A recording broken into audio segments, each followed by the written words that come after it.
Okay, so in the first, okay, so still we are in the first module. So in the first part, we discuss crystal structure, and then we discuss basics of quantum mechanics and how to solve time-independent Schrodinger equation for three cases. Okay, now we want to see what is exactly happening inside crystal or inside semiconductor. Okay, that's the goal. Okay, okay. So this is a single atom, so we need to move from atom to crystal. And for simplicity, we'll consider 1D lattice chain. Okay, because if you can solve things for 1D, you can visualize things for 3D. Okay, so this is atom and we know. So at the center we have nucleus creating electrostatic potential, and these are the discrete energy levels, right? That's what you know. But in actual crystal, what you have, we have periodic arrangement of atoms like this. There are million, just two of them shown here, right? So if these atoms are closely located, positioned, then what will happen? So these green ones are showing electrons, okay? Uh, and it is like wave, okay? What will happen? The wave function will overlap, right? Something like this. Suppose this is the probability, I mean, square of that, okay, shine. So now what happens? The wave functions overlap. That is also evident here. If they are close by, there will be some overlapping, right? So when these wave functions overlap, so these wave functions don't like to be overlapped. When they are overlapping, then what happens? You have splitting in bands because of the Pauli's exclusion principle. Because okay, you can consider simple. Let's even before jumping into silicon, let's focus on hydrogen because the simplest. Okay, hydrogen atom has one electron. Okay, and ground state is 1s. So we'll have 1s, one electron. So for adjacent hydrogen, again there is one electron. Now, if they are close, I mean, if the spacing is small, their wave functions overlapping, meaning at this point we don't know like this. I mean, when we have 1s, I mean, whether that corresponds to this atom or that atom. So there's a problem. And then what happens? This energy level splits. Okay. So here it splits into bonding and anti-bonding state. Okay. So bonding state, as the name suggests, so it is a lower energy state, and it participates in bonding. Meaning when we have, what I try to mean is the following: when we have two hydrogen atoms, okay, they share electron, and we have a covalent bond. Okay, we call it covalent bond, right? For hydrogen, there are different types of bonds. Okay, so when it is like covalent bond, that means both electrons are in the bonding state. Is it clear? So this is a lower energy level. Okay, fine. Okay, now, so for hydrogen, okay, there is, still in the lower energy level, now you have two electrons. If one of them is up spin, other one should be down spin. Okay, so they are anti-parallelly arranged. Okay, in other courses, we explain how electrons or spins can be arranged in parallel. And based on that, whether they can be parallel or anti-parallel, another field emerges. Okay, that we call spintronics. Okay, but here we'll only focus on electronics part, okay, not the spin part. But anyway, it is there. Okay? Okay, fine. So now you understand, you're convinced that energy level should split, okay, bonding and lower and higher because of the overlapping. Now let's move on from here to silicon. Slowly. Let's take another example, okay? So for silicon, so when distance is large here, okay, they are like isolated atoms. They are like isolated atoms, right? Then we have discrete energy levels, right? Now imagine we bring them closer, okay, and they will have interaction. Then what will happen as a result? Energy level will split, something like this. Okay, so this splitting will take place early for the outermost orbitals, right? Because they overlap fast. Then inner. So there is a time or position. Then they are merged. Okay, they split and eventually they will merge, right? As shown here. So we call it hybridized state. Okay, so we have 3s and 2p. How many electrons do you have in 3s? 2 for silicon. Okay, if you don't know, it's fine. Just take it for granted. And for P, 6. 6 you can have. For silicon, 2. So that means outermost, I mean, there are, I mean, orbitals in, okay.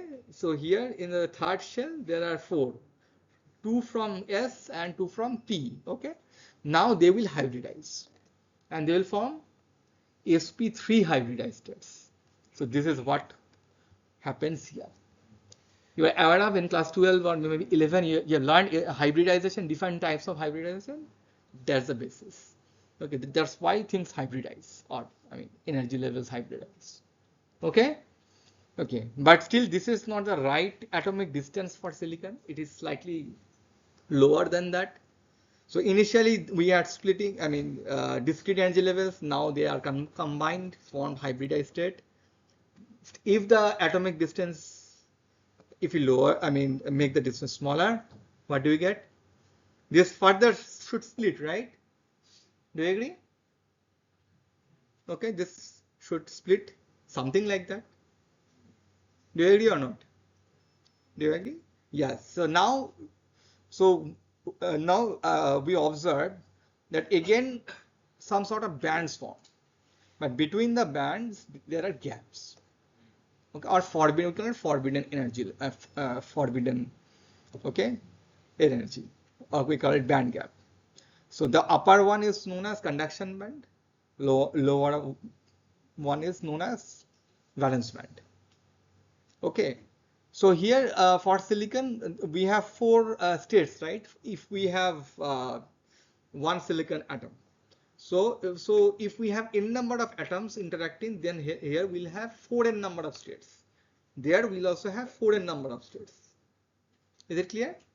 Yeah. So the atomic spacing of silicon is such that it exactly falls in this region where we have conduction and valence band.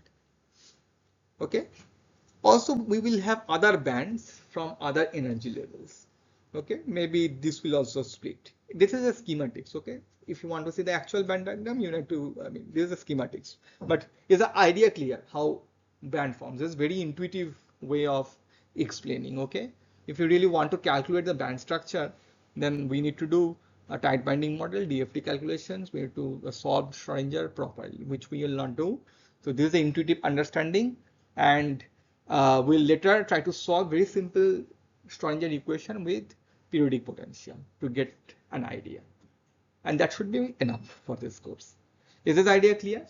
So here what it shows that whatever energy levels you have, okay, okay, outermost energy levels, so they will split first because they overlap more, and then inner levels, same thing happens with the core energy levels.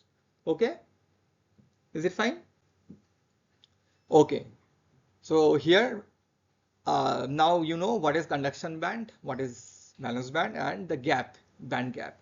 So if this is band gap, so what will you call this width? This is called bandwidth. Yes, question? We have 2s2 2p6 and 3s2 3p2. 3s to 3p2. 3s2 3p2 we put out like 4 bands. Correct. 4 parts. So how will the 2s2 and 2p6 go on? Like, will it affect the band gap or not? I didn't understand the question. The division of 2a, this part. So 2s got divided, split into 2. Okay, let me just, acha, I cannot go back. Split into 2 and then 2p. So initially they split and then again they combine because these split bands combine. And then we have the hybridized states. Then you have the conduction and the valence band. No, before that. So here, first they split and then they are combined. So we have splitting here. And this is a region where they are combining again, joining again. This is known as hybridization, hybridized states. And then further again that, so this hybridized states split. And these split states are known conduction band and valence band. The conduction band and valence band will form only for the outermost part, the PP and PP. Yes, here. So you can also take other ones, other bands for, I mean, but the thing is there are no electrons. So there is no point in doing it. So this is interesting because this is the outermost shell. so electrons will reside more or less there. Okay, so it can jump from here to there, that we'll see, but that is the most important thing for the transport people. Here we'll look mainly focus on transport and optical phenomena.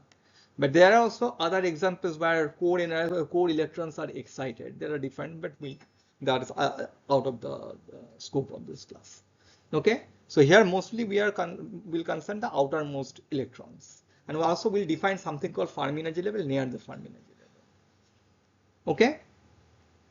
Okay, now here we have the bands. Bands meaning we have allowed energy levels, right? Energy states, and that energy states has must have some distribution. Although we cannot derive it properly here, but you understand that. So here we are saying that bands are forming, meaning we have allowed energy levels, meaning whether at the bottom whether we can have two electrons or four electrons. How to know how to get that information. Okay, so we define something called density of states. Okay, we will delve into that later on, but I just want to give you some idea. Maybe here in this region there are many energy levels. Okay, within this band, maybe somewhere it is more, somewhere it is less. Okay, so this is referred as density of states, as the name suggests. So how many energy levels you have, so within a small region between E to E plus Delhi, within small Delhi area, okay, how many energy levels you have, how many available states you have, that is known as density of states. It can be anything. Okay, just I try to show some intuitive idea. That means when we have bands like that, when you say, what I try to mean, when we have conduction band and valence band like that, what I mean is that we have distribution of density of states in that. Okay, we'll look into that. Okay, how to derive density of states for some simple cases. Okay, but is it clear? What I try to mean is that this density of states doesn't need to be uniform. It can be quite non-linear. It can be very different in real systems. Okay.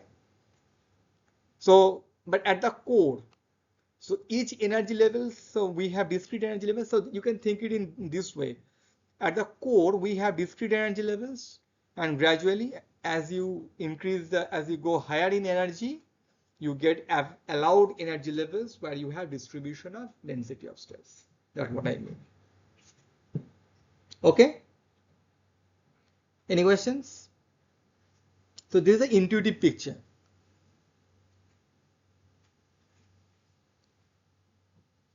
Any questions?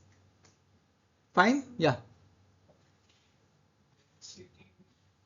What of like the bands we have divided? So you have bands.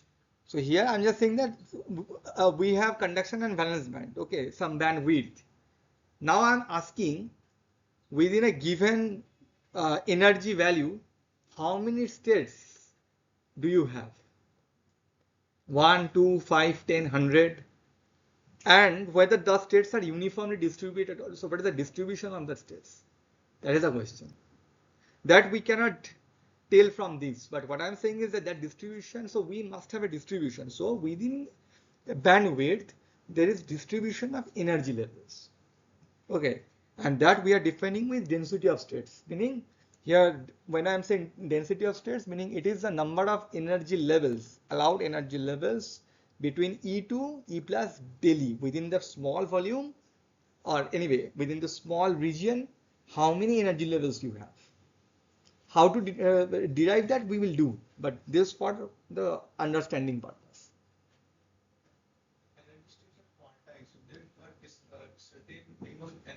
See, again, so here energy levels were quantized for atoms.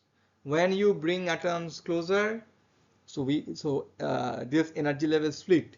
Eventually they merge and you get bands. When it is bands, they are densely packed. Okay, then you must think about in terms of distribution, because they are so closely packed you cannot see all the discreteness. For single atom, that's true. That's what I try to explain. Again, revisit. For single atom, so let's consider this hydrogen atom. You have, say, 1s, okay? Now, when you brought two hydrogen atoms, so we get splitting, bonding, and anti-bonding. Do you agree? Now, if you bring n number of atoms, okay, then here instead of having one state, there will be n number of states. And if we have n number of states within a given region of E, you cannot you cannot say that they are discrete. They will form continuous.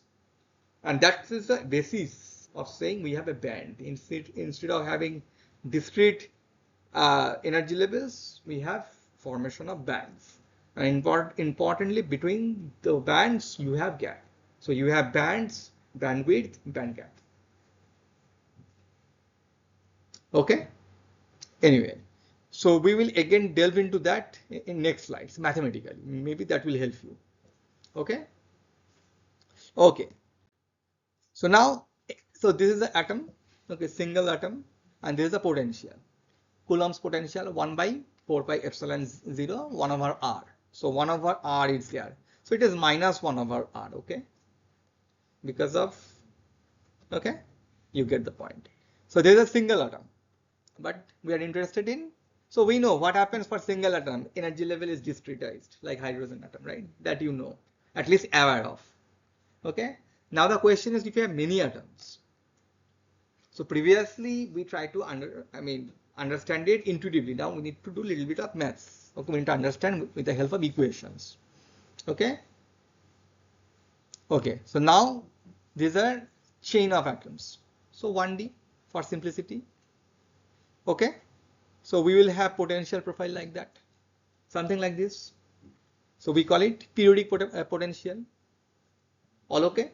That means we need to solve this time independent Schrodinger equation for this periodic potential. Well, simple, straightforward.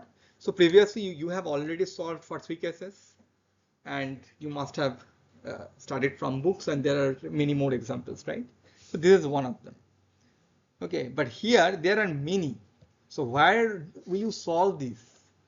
For this atom, that atom, or where? Okay. Now, was a scientist, Bloch, actually came and he defined the wave functions. He said that there's a brilliant finding. He said that if we had periodic potential wells, okay, then the form of the wave function, and when I'm saying form of the wave function, basically it is the eigenstates. It should look like that. It should be like that.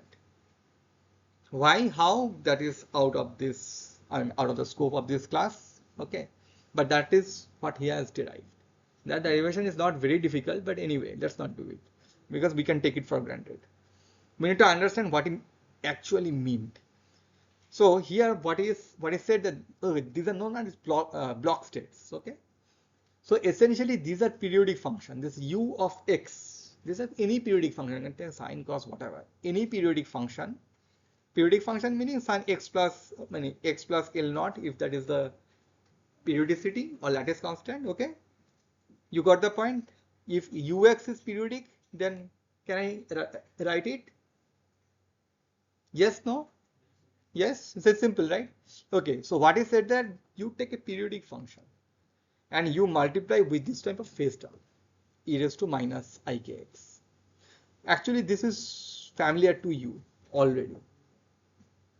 So periodic function, okay, take sine omega kx, okay, and when you multiply this with another function, then you get amplitude modulated signal, right? Now you remember if you have seen such thing before, there is sine, and you multiply with this for my reference, you multiply with something.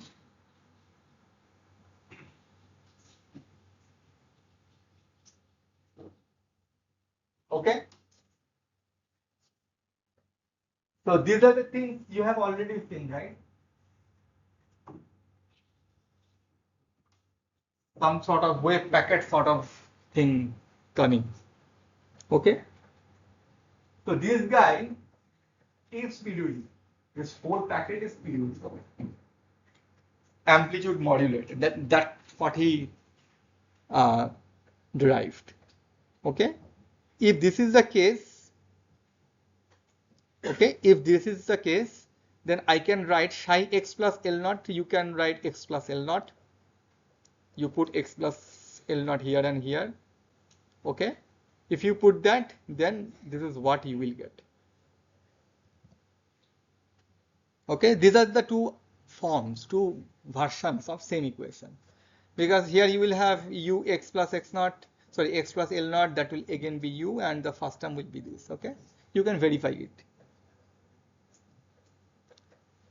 Okay. Is this clear?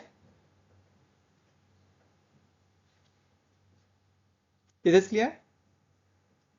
Okay. Okay. Now, important thing. So these are the forms, right? These are the forms of block states, and that's quite significant already. Okay. Now, just another trick you need to know. So this is infinite, and when it is infinite and periodic, that is helpful. The reason is, I mean, if I look at this point and this point, these 2 points are identical. Okay.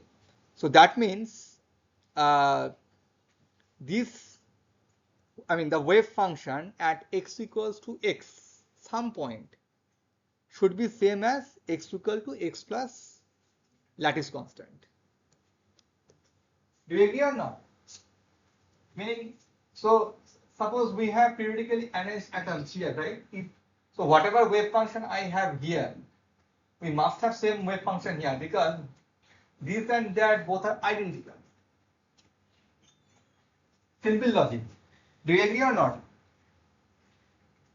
Do you agree? Do you agree?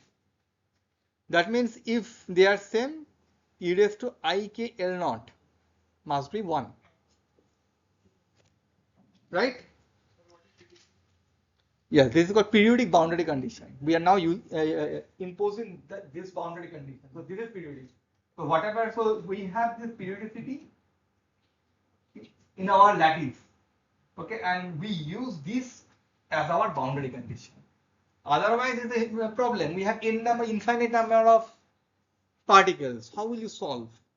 But you don't have to solve for infinite number of particles, because most important thing, these 2 points are identical. We need to solve around that. That's all.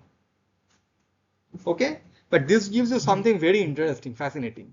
So this periodic boundary condition is already giving what values of k allowed. Okay, k will be 2 pi n by L naught. So you can think 2 pi by L naught times integer. So it's plus minus. It can go plus minus. Okay, you have already seen this before. Where?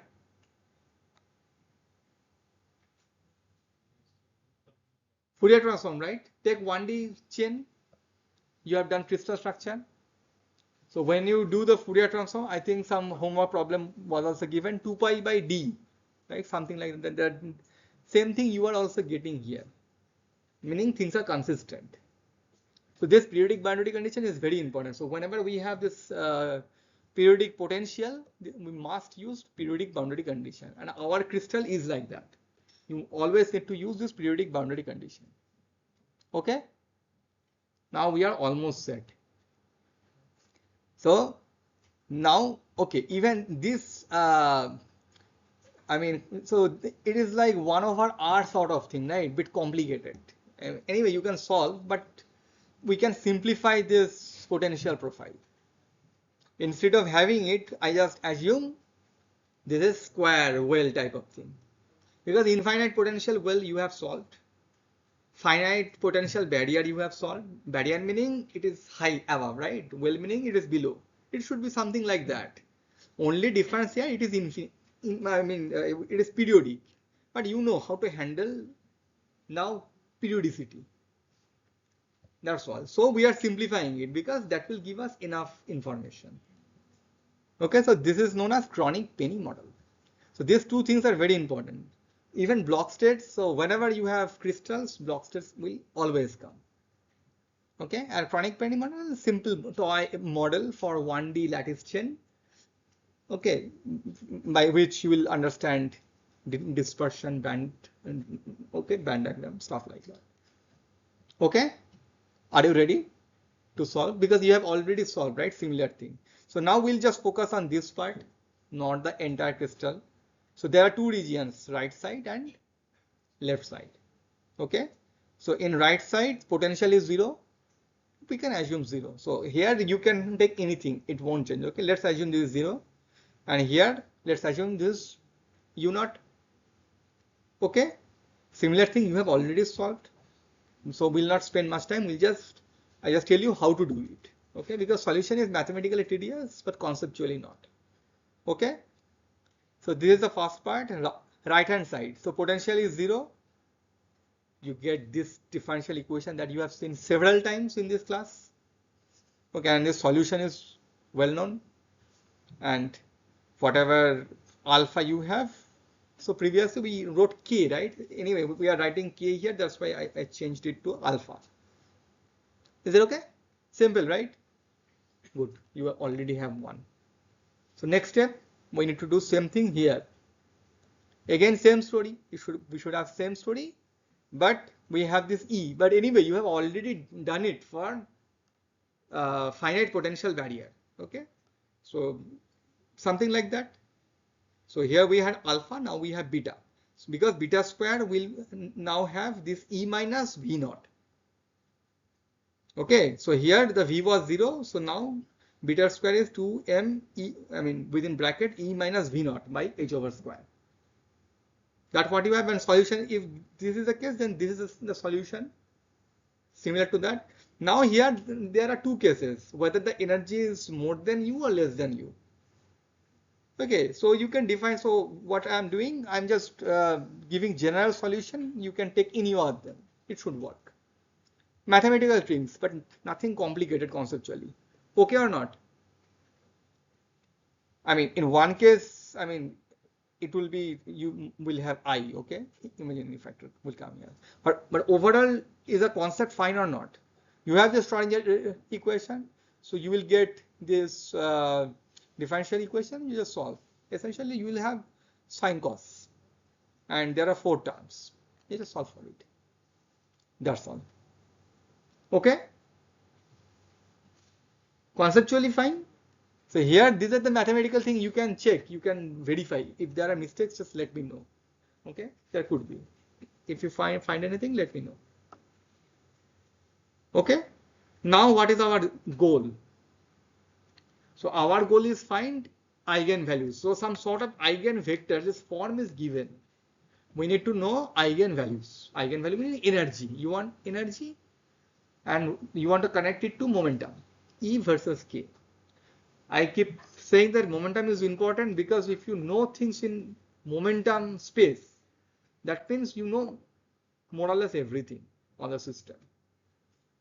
So dealing in real space, meaning, dealing or working in momentum space, because real and momentum space are just connected. Same story, just, different way of telling. Okay, that's why this E versus K is important. Okay, so where do you find K in this equation? Here, right, within alpha and beta. Information of K is there, alpha, sorry, not K, E. Energy is hidden somewhere here, right, within alpha and beta, right? And these are the unknowns, annoying unknowns. You just need to get rid of the unknown, you need to solve for it. Now you know how to solve. Boundary conditions. So there are two boundaries, 0 and either A or B. Both are identical. Do you agree or not? So one of the boundary is 0. Another one A, alternatively B minus B, because both are same. These 2 points are identical, meaning periodic boundary condition. Is it okay? Okay. That's what we have. This is the continuity of wave function psi 0, which is simple. You just put x equals to 0 here. You will get something. I'm not writing it. Okay, that's not important. What I am telling, that's important. Okay, so we'll put x equals to 0. You'll get something. Okay, and then we put x equals to a in this equation. So whenever we have x equals to a here, that means x equals to minus b for this case. Do you agree? And so if you know x equals to minus b, then using this periodic boundary condition, because this minus b is this given by Bloch, then I can have it. Okay, is it okay? Clear? Now you see where the k is coming. So energy is there here in this beta and alpha. Now k is coming from this periodic boundary condition. So this is one set of equation. There is a continuity of wave function. Second thing, what you need? Continuity of derivative, first derivative, right? That's all. Conceptually not that difficult. You just take a derivative, put x equals to 0.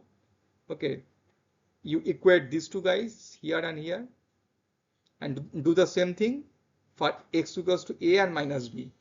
See, a and minus b wave function. If you know wave function at minus b, you immediately know minus a using this. Okay, so now you have 4 equations. Anyway, when you put it, you will finally get the expression, right? But I'm not doing it.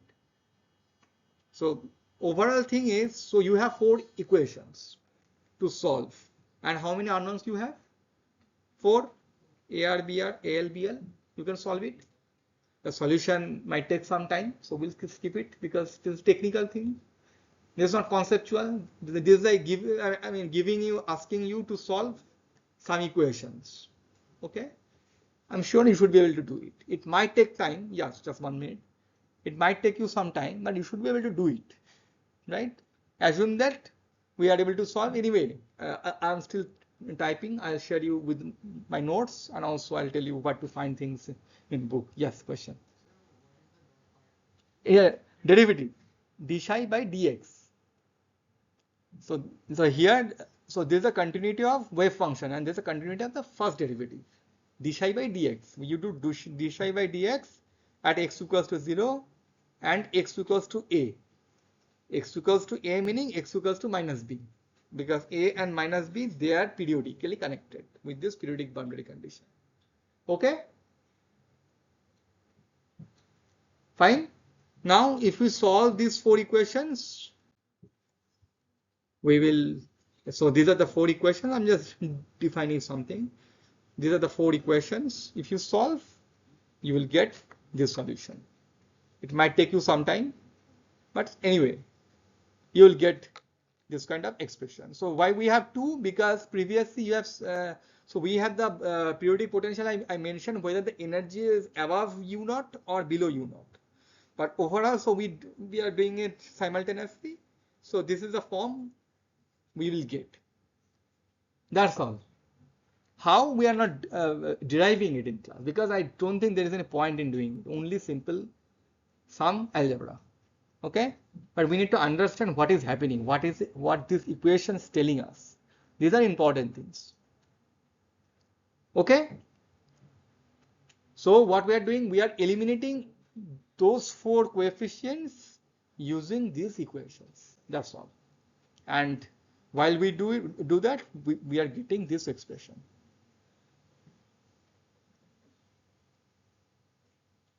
Okay, so now in this expression, what are the things you have? We have k this side, and this zeta or xi, whatever we have defined. So there we have E. So essentially this, if you solve this equation, you will get E versus k. That is our goal, right?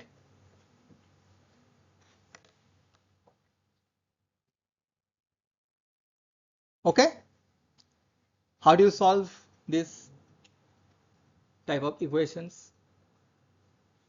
Okay, we can do it numerically. We can do it graphically. Let's simplify this equation. Can you solve it? 2 sin x equals to x. Spend 2-3 minutes solving it. Solve it. How you solve? No, graphically. Meaning at least you try. That will be enough for understanding. It is like that, right? We have left hand side and right hand side. We had right hand side. In the right hand side we have some function. In the left hand side we have some function. This is something like this, right? How do you do such thing? The sine function looks like this.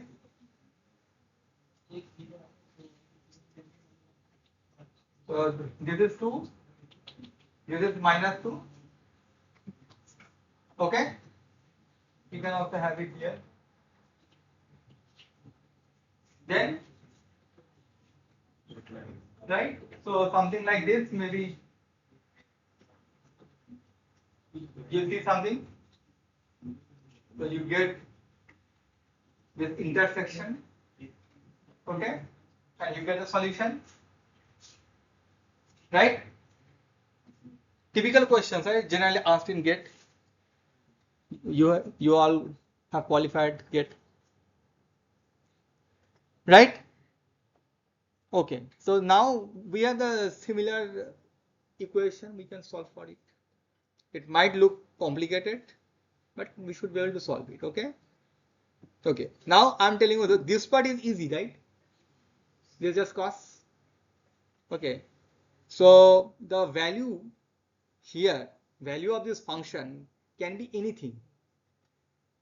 So this equation is like this. Say, I mean, we have sine 3. I mean, this equation is some function of something. Okay. Say f of x probably 1. It could be 0.09. It could be 0.05. It could be 0. It could be minus 0.2. Okay, minus 0.4. And maximum, so it will range, right? The right hand side value here. Are you able to follow what I try to mean? So left hand side we have function of x, and right hand side we have cos of k something. So that can take any value from this, ranging between +1 to -1. Right? Okay. Now it is not that difficult. So this function, if I plot zeta, I mean this function as a, this function versus zeta. Okay. So zeta is e by u naught. It will look like this. Just the way sine function looks like something, this function looks like this. You can just simulate it, okay? Not now, later on you can just take some values, or also there will be definitely homework problems. Yeah. This is a function. So now, so we have, so instead of, generally we plot sine x here, right, and x here. So what we are doing is the following.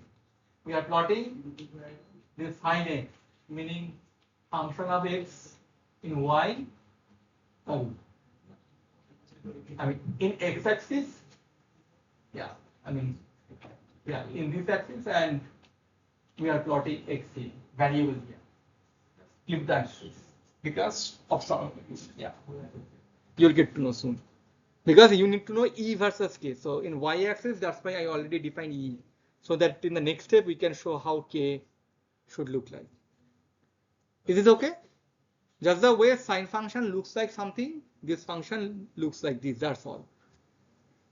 How? For that you need to just solve it, okay? It is fine. The point is, if this is known, then where do you have the solution? The left hand side is ranging 1 to ±1, between 1 to 1. Do you agree? There's not a single value. It is not like sine x equals to 0. It is like sine x equals to 1, sine x equals to 0, sine x equals to -1. This left hand side is continuously varying. So where will you have solution when you have overlap? meaning here. So because within this range, this function is passing, right? For each and every single point, there will be solution. Same here, same here. Do you agree? Take extreme case. So I say this is 1. It can vary plus minus 1, right? If this is 1, then you have solution here. Do you agree? Single solution. If it is minus 1, you have solution here. And if it is say 0, you have solution number. That means you should have solution here. So wherever this function overlapping, that's all. So these are the regions where you have solution, and these are the region you don't have solution. Left-hand side function, the right-hand side. This black color, this is f of zeta. This is the left hand side. Okay. So we are trying to solve it for different values because this right hand side can take values ranging from +1 to -1. If it is +1, then this is the solution. If it is -1, then this is the solution. If it is +1, then this is the solution. So for +1, there are many solutions actually, series, okay? If it is -1, then these are the solutions. And in between, you also have more solutions. That means what I try to mean is that you have a band, some region where solution exists. That's all. Is it okay? So, fine. Okay, now we need to connect these two. So that's why I flipped it. Generally, we plot function along y, right? But here we flipped it. So function is here and a variable is here. Because we want to connect E versus K. So E axis you already got. That is a y axis here, right? Now you need K axis. Okay? Okay. Now we need to do mapping. How? Let's take an example, K equals to 0. If K equals to 0, now we are plotting K. So why K is varying from, why K is varying from this to this? Because you remember previously we have 2 pi by d. That is a reciprocal lattice vector. That means it can be pi by d to pi by d, meaning minus pi by 2 to plus 1. Or you can take anything, let's say 0 to 2 pi by d. Okay, so d here, d is the reciprocal, remember, just a plus d. Okay, is it clear? Just don't worry about this, okay? Yeah. Is it okay? Now, yeah, x-axis is k, fine. Y-axis is same. Okay, now take k equals to 0. If k equals to 0, what is the value you have? K equals to 0, this side becomes +1, meaning something here, right? Do you agree? That means whenever we have this energy, then K is 0. So K is 0, we should have energy here. Maybe for the first one, let me just.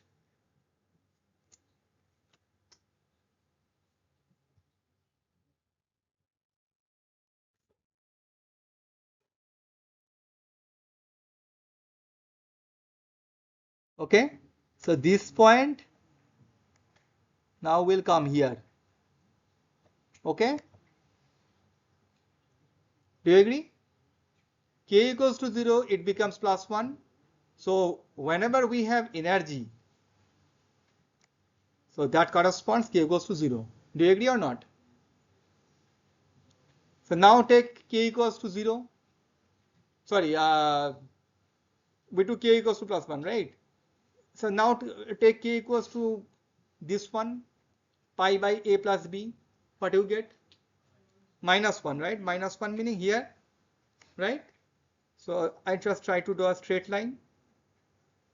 Okay, this is this. So for pi by a plus b, you have this. Okay. And in between, you have more points. Do you agree? Do you agree? Something like that. All the points here to here will be mapped.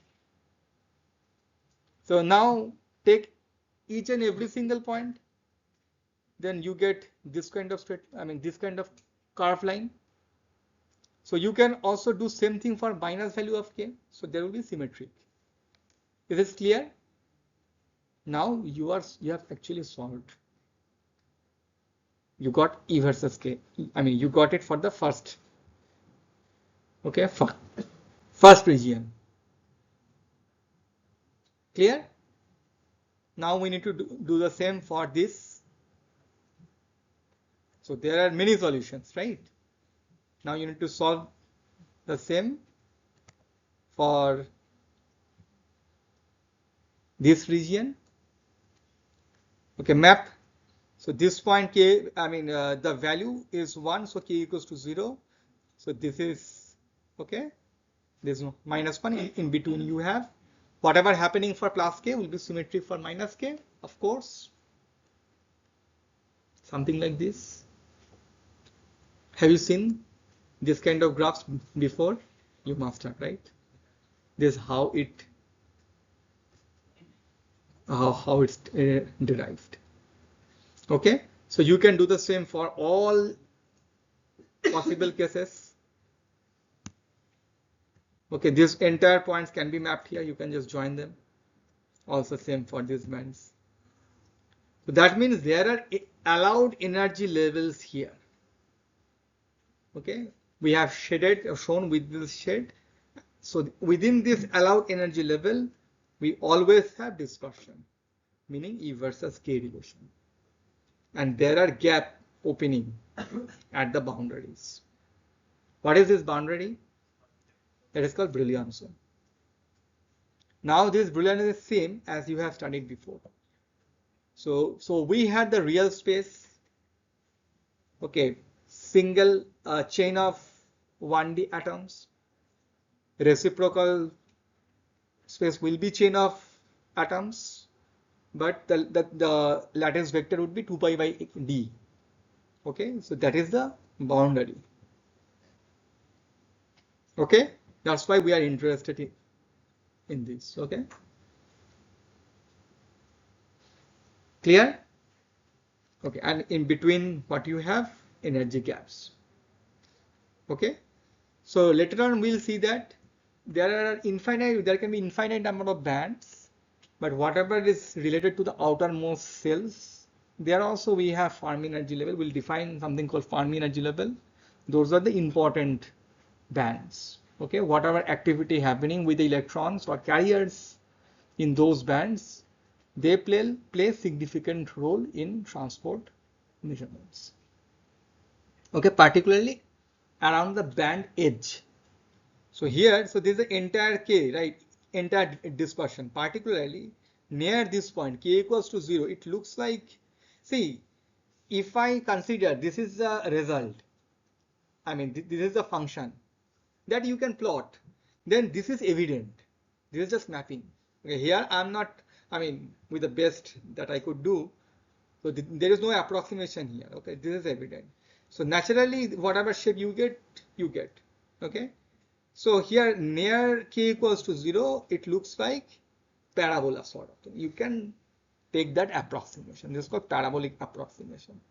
So that's why sometimes in textbooks you will see you use some constant, because with respect to 0 you can always have some offset, and this is parabolic, so you have some coefficient times k square. So there's a famous thing, E versus K square.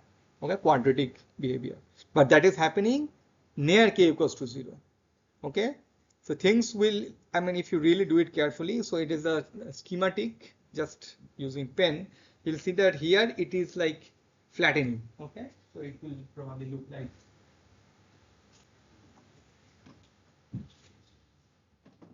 this question will look like this. Okay.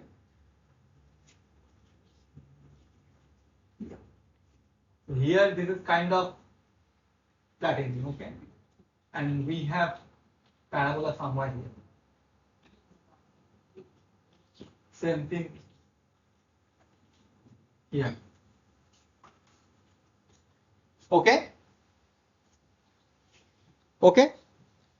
So sometimes people ask question, so what happens if I allow k more than this region, this, I mean more than pi by a plus b. So here that's what has been shown. So this dotted line indicates the E versus K relation of free particle.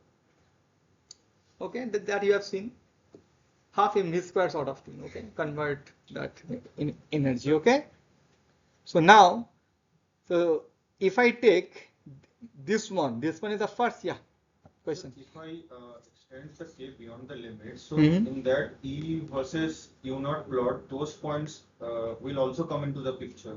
Which points? That's beyond the limits of the K is equals to 0 and K is, no, in E by U naught plot. Here. The points the outside lies. Here. No. This is the solution. So this is the solution. This is the, see here, this is the final solution. So this value cannot be more than 1. More than plus minus, I mean, it can be more than 1, cannot be. The lower region of that plot, the values beyond the boundary. Beyond not this boundary. Boundary I'm saying in terms of k. See, when it is 1, I'm saying it is 0. But why it is not 2 pi? Why it is not 4 pi? Okay, so now actually, so okay, suppose the first solution is between minus pi by, okay, say this is the first solution. Let me use my pen.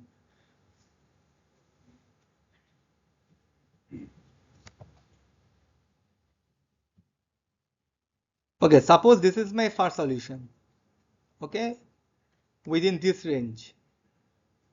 So that solution is shown here. Okay. So here when we did it, we used mapping. It's fine. All are consistent. Okay. Now, if we go more than this value, then what do you get? Plus or minus? Plus k or minus k? Effectively, 0 to pi says, I mean 0 to pi is plus. Okay. Then pi to next part. Here, so in that case, no, the value would be a minus. I mean here, I mean this would be minus, right? So 0 to pi, 0 to pi is positive, right? Then pi to 2 pi negative. So I'm going above pi by a plus b. Essentially, this factor is negative. Negative meaning whatever band we have here, that is just copy pasted here. Is this clear? Different ways of saying same thing. Now if you go, okay, so if you do the other way around towards the negative side, so whatever we have here, it goes there. So we have 0 to pi, say solution for this. Then pi to 2 pi, I'm saying modulus of them, solution of that. Then 2 pi to 3 pi, 2 pi to 3 pi, again positive. So whatever you had here, positive meaning, anyway, you have to think about it, okay, whatever I'm saying. Okay, yeah. So whatever we have here, it is just pasted here, okay, and same thing keeps happening. Okay, so these are called extended Brillouin zone. So this is important. The reason is this. So here there are gaps. Okay. So here there are gaps, and here effectively you can imagine this curve is generated by folding this extended Brillouin zone. Okay, within this, because things are periodic. Whatever you have 0 to pi, that means the same thing you should have 3 pi to 0 to pi, 2 pi to 3 pi. Okay, so you can fold it back. So that means the entire structure. So this is a, I mean, this is a comparison. Like if we had a free particle, then we would have this type of parabolic dispersion, continuous. The moment we have this periodic potential, essentially we have discreteness here. And it seems like this is tracking this free particle, but there are anomalies. Discreteness here at this boundary. This one called a Brunson boundary, and we can fold it back into one Brunson.